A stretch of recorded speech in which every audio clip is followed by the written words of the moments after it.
Hi, welcome to James bond TV. అసలు game changer cinema ఎందుకు చూడాలి? 8 ఆపరేషన్లు, ఫేస్కి సర్జరీలు చేయించుకున్న రామ్ చరణ్ అంత ఇరగదీశాడా యాక్టింగ్?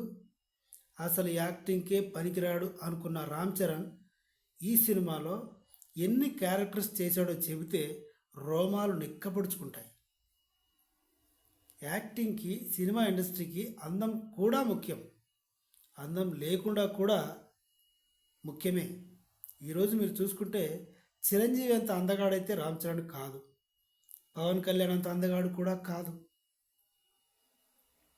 ఈ అందం గురించి, రామ్ చరణ్ చేయించుకున్న ఈ 8 సర్జరీల గురించి పక్కన పెడితే, గేమ్ చేంజర్ సినిమాలో ఒక చోట స్టూడెంట్ లాగా కనిపించాడు, ఇంకొక సీన్లో పొలిటీషియన్ లాగా కనిపించాడు, తర్వాత ఇంకో సీన్లో ఐపీఎస్ లాగా కనిపించాడు, పోలీస్ ఆఫీసర్, కమిషనర్ లాగా కనిపించాడు, తర్వాత ఐఏఎస్. స్టూడెంటు, పొలిటీషియన్ ఓకే, ఐఏఎస్గా చేస్తూ ఐపీఎస్ ఏంటి? అర్థం కాల. దీన్ని బట్టి ఏదో సోషల్ మెసేజ్ ఇవ్వబోతున్న సినిమా. కన్ఫామ్ 100కి 200% సోషల్ మెసేజ్ ఉంటున్న సినిమా అని ఎలా చెప్పగలుగుతున్నామంటే ఈ 4 పాత్రలు ఫస్ట్ థింగ్. సెకండ్ థింగ్ ఏంటంటే డైరెక్టర్ శంకర్ చేసిన ఈ 13-14 సినిమాలు ప్రతి ఒక్కటి మెసేజ్ ఉన్న సినిమాలే.